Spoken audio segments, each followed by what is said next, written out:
ಹಾಗೇನೆ CIDಗೆ ಈಗ ಆಲ್ರೆಡಿ ಪ್ರಕರಣ ವರ್ಗಾವಣೆ ಆಗಿದೆ. DG ಅಂಡ್ IGP ಕಚೇರಿ ಈಗ ಸಂಬಂಧಪಟ್ಟಂಗೆ ಅಧಿಕೃತ ಆದೇಶ ಹೊರಡಿಸಿದೆ. ಇನ್ನು ಕೆಲ ಹೊತ್ತಲ್ಲೇ CIDಗೆ ಇದಕ್ಕೆ ಸಂಬಂಧಪಟ್ಟಂಗಿನ ಈ ಅಧಿಕೃತ ಆದೇಶದ ಪ್ರತಿ ಹಸ್ತಾಂತರ ಆಗುವಂತ ಸಾಧ್ಯತೆ ಇದೆ ಅನ್ನುವಂಥದ್ದು ಗೊತ್ತಾಗ್ತಾ ಇದೆ. ಈಗ ಆಲ್ರೆಡಿ ಬಂಧಿತರಾಗಿದ್ದಾರಲ್ಲ 4 ಮಂದಿ, ಅವರ ತನಿಖೆಯನ್ನ ಕೂಡ ಈಗ CIDಗೆ ವರ್ಗಾವಣೆ ಆಗಿದೆ. ಒಂದು ಫಾರ್ಮಾಲಿಟೀಸ್ಗೆ ಒಂದು ತನಿಖೆ ಆಗಿ ಅದಾದ ನಂತರದಲ್ಲಿ ಅವರ ಸ್ಟೇಟ್ಮೆಂಟ್ಸ್ ಅನ್ನ ಪಡೆದು CIDಗೆ ಅದನ್ನ ವರ್ಗಾವಣೆ ಮಾಡುವಂತ ಪ್ರಕ್ರಿಯೆ ಆಗ್ತಾ ಇದೆ ಅನ್ನೋದನ್ನ ನಾವು ಬೆಳಗ್ಗೆನೆ ನೋಡ್ತಾ ಇದ್ವಿ. ಈಗ ಏನಾಗಿದೆ, DG ಅಂಡ್ IGP ಕಚೇರಿಯಿಂದ ಅದೊಂದು ಅಧಿಕೃತವಾದಂತ ಆದೇಶದ ರೂಪದಲ್ಲಿ ಅದು ಹೋಗ್ಬೇಕು.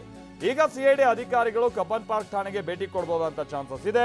ಆರೋಪಿಗಳನ್ನ CIDಗೆ ಹಸ್ತಾಂತರ ಮಾಡುವಂತ ಚಾನ್ಸಸ್ ಇದೆ.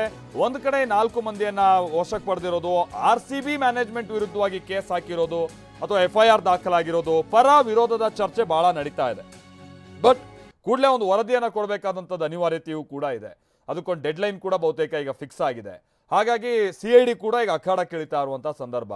ಹೀಗಾಗಿ CID ಈಗ ಅಧಿಕೃತವಾಗಿ ಕಬ್ಬನ್ ಪಾರ್ಕ್ ಪೊಲೀಸ್ ಠಾಣೆಗೆ ಎಂಟ್ರಿ ಕೊಟ್ಟು ಈಗ ಯಾರ್ಯಾರು ಬಂಧಿತರಿದ್ದಾರೆ 4 ಮಂದಿ ಅವ್ರ ವಿಚಾರಣೆ ನಡೆಸೋದು ಮತ್ತೆ ಯಾರ್ಯಾರಿಗೆ ಅಪ್ಸ್ಕ್ಯಾಂಡ್ ಇದ್ದಾರೆ ಅವ್ರನ್ನ ವಶಕ್ಕೆ ಪಡೆಯೋದು ಇದೆಲ್ಲ ನಡೆಯುತ್ತೆ ಈಗ ಅನ್ನುವಂಥದ್ದು ಗೊತ್ತಾಗ್ತಾ ಇದೆ.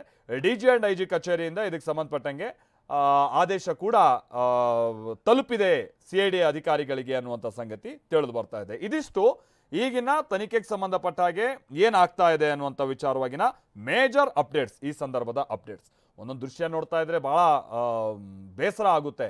ಎಂಥ ದೌರ್ಭಾಗ್ಯ ಬಂದ್ಬಿಡ್ತಿದ್ವು ಅನ್ನುವಂಥದ್ದು ವಿಚಾರ ಸಹಜವಾಗಿ ಇಡೀ ಕನ್ನಡಿಗರಲ್ಲಿ, ಕನ್ನಡಿಗರು ಯಾಕೆ ಇಡೀ ದೇಶದಾದ್ಯಂತ ಇರೋ RCB ಅಭಿಮಾನಿಗಳಿಗೆ ಇದು ಬೇಸರಕ್ಕೆ ಕಾರಣ ಆಗಿರುವಂಥದ್ದು ವಿಚಾರ. ಬಟ್ ಇಲ್ಲಿ ತಪ್ಪ್ಯಾರ್ದು ಅನ್ನುವಂಥದ್ದು ಈಗ ಕೆದಕುವಂಥ ಕೆಲಸ ಆಗಬೇಕಿದೆ. ಆ ಪ್ರಯತ್ನಗಳು ನಡೀತಾ ಇದೆ. ಮೇಜರ್ ಆಗಿ ಇದನ್ನು ಗೂಬೆ ಕೂರಿಸೋ ಕೆಲಸ ಇದು ಸರ್ಕಾರದ್ದು ಅಂತೇಳಿ ಬಹಳ ಟೀಕೆ ವ್ಯಕ್ತ ಆಗ್ತಾ ಇದ್ರು ಕೂಡ ಪೊಲೀಸರಿಗೆ ಇದ್ರೀಗ ತನಿಖೆಯನ್ನ ನಡೆಸಿ ವರದಿ ಕೊಡಬೇಕು ಅನ್ನುವಂಥ ಸೂಚನೆ ಅಂತೂ ಹೋಗಿದೆ. ಆ ನಿಟ್ಟಿನ ಪ್ರಕ್ರಿಯೆ ಅಂತೂ ನಡೀತಾ ಇದೆ. ಇದು ಹೆಂಗ್ ನಡ್ಕೊಂಡು ಹೋಗುತ್ತೆ? ಒಂದು ಪೋಸ್ಟ್ ಮಾಡುವಂಥದ್ದೇ ಇಷ್ಟೊಂದು ರಾದ್ಧಾಂತ ಕಾರಣ ಆಯಿತು ಅನ್ನುವಂಥದ್ದು ಬಿಂಬಿಸುವಂಥ ಪ್ರಯತ್ನ ಆಗ್ತಾ ಇದೆಯಾ, ಅಥವಾ ಆ ಪೋಸ್ಟಿಂದನೇ ನಿಜಕ್ಕೂ ಇಷ್ಟೆಲ್ಲ ಅನಾಹುತ ಕಾರಣ ಆಗಿರೋದಾ? ಇದೆಲ್ಲವನ್ನು ಕೂಡ ಈಗ ಸತ್ಯಾಸತ್ಯತೆಯನ್ನು ಬಯಲಿಗೆ ತರಬೇಕಾದಂಥದ್ದು ಅನಿವಾರ್ಯತೆ ಇದೆ. ಆ ಪ್ರಕ್ರಿಯೆಯಲ್ಲಿ ಸದ್ಯ ಈಗ